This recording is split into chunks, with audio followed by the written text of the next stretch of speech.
Hai, selamat datang di channel YouTube saya. Ini adalah episode pertama MR Journey. Di petualangan kali ini kita akan memulai perjalanan ke Cirebon untuk pulang kampung. Setelah berminggu-minggu kami disibukkan dengan berbagai kepangatan, hari ini kami akan mengisi energi itu untuk pulang ke rumah. Ya, bagi kalian yang masih memiliki orang tua, sering-seringlah pulang karena itu bagian dari mencari hikmah, mengisi energi dan mendapatkan pahala tentunya.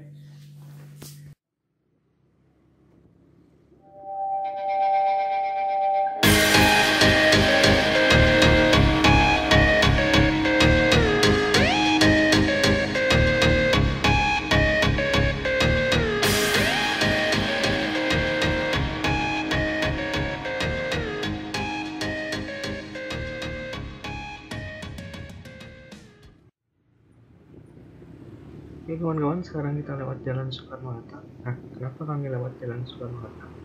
Karena kami menggunakan sepeda motor. Kalau kami naik pesawat, tentu kami menuju Hussein Sastra Negara.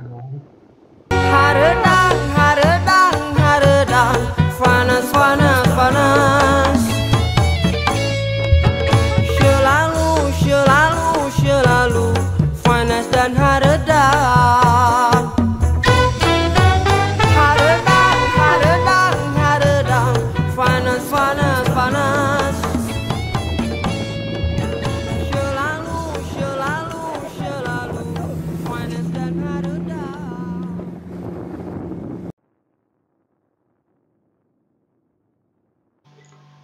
Setelah melewati jalan yang berliku-liku dan berluki-luki, akhirnya kami sampai di Cadas Pangeran, Sumedang. Untuk informasi nih guys, dilansir dari sumedangtandang.com, Cadas Pangeran merupakan nama sebuah kawasan yang menjadi bagian dari jalan raya yang menghubungkan Bandung-Sumedang. Kawasan Cadas Pangeran terkenal karena kondisi alamnya yang berupa lereng dari cadas, di mana jalan raya tersebut melewati kawasan perbukitan dengan lereng cadas yang curam. Jalan raya nasional yang melewati kawasan Cadas Pangeran ini merupakan bagian dari Jalan Raya Pos yang dibangun semasa penjajahan Belanda. Jalan raya Pos ini membentang dari ujung barat Pulau Jawa, Anyar, sampai ujung timur Pulau Jawa, Panarukan. Berdasarkan cerita, Jalan raya Pos ini dibangun ketika pemerintahan VOC di bawah kendali Gubernur Jenderal Herman Willem Daendels. Ketika pembangunan Jalan Raya Pos sampai ke wilayah Sumedang, sekitar 7 km mencapai kota Sumedang, pembangunan jalan harus menembus perbukitan dengan lereng yang curam dan berbatu cadas. Pekerja yang menggarap pembangunannya merupakan warga lokal yang sengaja diminta oleh Gubernur Jenderal kepada pemerintahan lokal atau bupati di lokasi bersangkutan. Karena medan yang harus digarapnya sangat terjal dan berbatu cadas, serta peralatan yang terbatas, tidak mengherankan jika para pekerja harus menanggung beban kerja yang sangat berat. Akhirnya, banyak jatuh korban dari kalangan pekerja pribumi ini. Dengan banyaknya korban inilah, penjabat Bupati Sumedang pada waktu itu, Pangeran Kusumadinata IX, atau yang dikenal sebagai Pangeran Kornal, tidak rela melihat rakyatnya diperlakukan semena-mena dalam pembangunan jalan tersebut. Kekesalannya ini ditumpahkan ketika Gubernur Jenderal Daendels melakukan inspeksi pembangunan jalan di ruas Cadas Pangeran. Diceritakan, ketika menyambut Daendels, Pangeran Kornal berjabat tangan dengan menggunakan tangan kiri, sementara tangan kanannya memegang keris seolah-olah menantang. Jabat tangan yang tak lazim itu tidak sekedar menunjukkan protes Pangeran Kornel terhadap Daendels, tetapi juga sebagai ancaman. Pada saat itu, Pangeran Kornel memprotes tindakan Daendels yang telah memperlakukan rakyat Sumedang dengan semena-mena. Dan akhirnya di depan Pangeran Kornel, Daendels berjanji buat melanjutkan pembangunan jalan tersebut oleh pasukan Belanda serta rakyat Sumedang dijadikan cadangan pekerja saja. Akhirnya, jalan raya pos yang membelah perbukitan tersebut telah terselesaikan. Mengenang keberanian Pangeran Kornel menentang kebijakan Gubernur Jenderal Herman Willem Daendels ini, jalan yang melintasi kawasan ini diberi nama Jalan Cadas Pangeran. Kemudian dibuatkan juga patung Pangeran Kornel yang terletak di persimpangan Jalan Cadas Pangeran, di mana patung tersebut menggambarkan insiden pada saat Pangeran Kornel bersalaman dengan tangan kiri dengan Gubernur Jenderal Daendels. Oh iya, ngomong-ngomong tentang jalan, di berbagai jalan di Indonesia itu ada mitos yang sangat menarik yang tidak ada di tempat lain, yaitu kalau lewat maghrib kalian harus terus melanjutkan perjalanan kalian, jika tidak kalian tidak akan pernah sampai ke tempat tujuan. Ih, serem.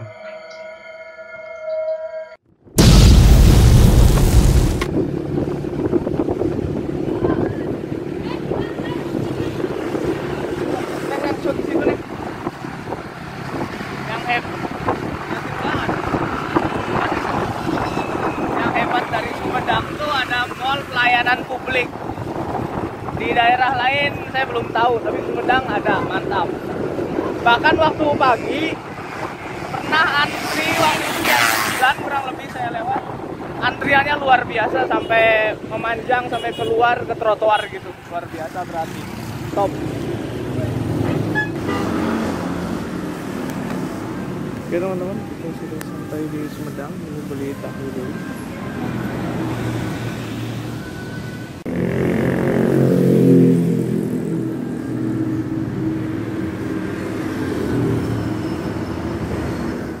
Kenapa beli tahu Sumedang nih? Karena yang adanya tahu Sumedang. Bukan. Karena menurut penelitian orang Sumedang itu paling cerdas se Indonesia. Kenapa? Karena mereka nggak suka kemakan hoax. Karena mereka lebih suka makan tahu. Di pengetahuannya makin luas.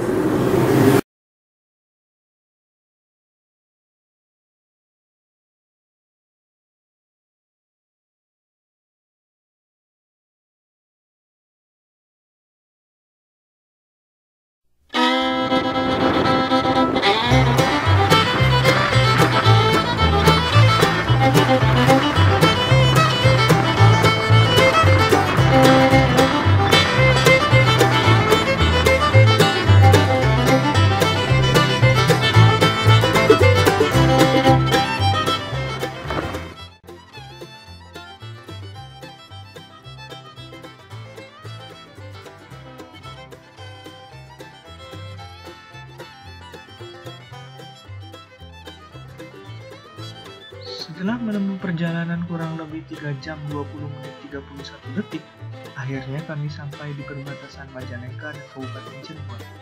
Senang rasanya bisa sampai ke sini lagi. Sial, itu suara WhatsApp. Bagi saya, pulang ke rumah orang tua bukan sekedar urusan silaturahmi. Lebih dari itu, menyebabkan perasaan, emosi, mengisi kembali energi, dan memperkuat motivasi. Hidup orang tua.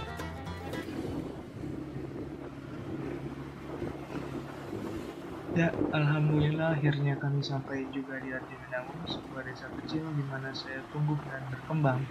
Meskipun sebenarnya domisili orang tua saya sekarang termasuk wilayah Susukan, tapi ketika ada orang bertanya kepada saya, Cirebonnya di mana? Maka saya menjawab di Arjawinangun. Agak konyol sih memang, tapi sebenarnya perumahan di mana ibu saya tinggal itu bagian depannya termasuk dalam wilayah Arjawinangun dan bagian belakangnya Jalan Raya Pantura itu termasuk wilayah Susukan. Jadi ya bebas saja mau menentukan mana. Meskipun ya menurut KTP Susukan.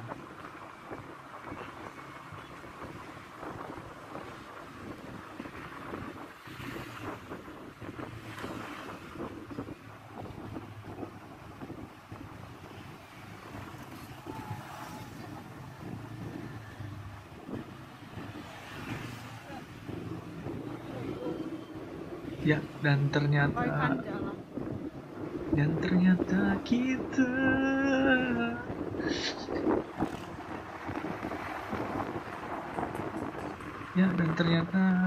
jalan depan komplek gang saya itu di Portal. Sekarang bukan hanya orang saja yang introvert, tapi ternyata gang juga udah mulai introvert ya, karena perkembangan teknologi sekarang luar biasa. Oke, akhirnya kita lurus saja ke depan daripada balik lagi ke jalan satunya. Mending kita pelan-pelan lewat jalur Pantura ya, jalan raya.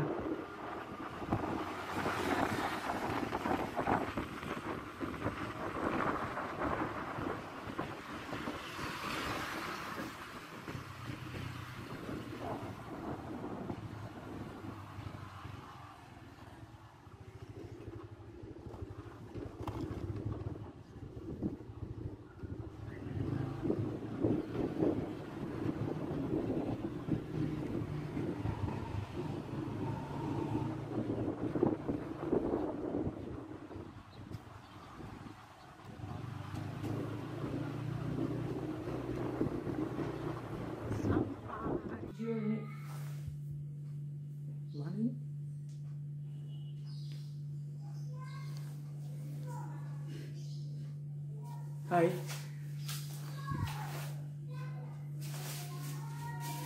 Hai, selamat datang ribut baik.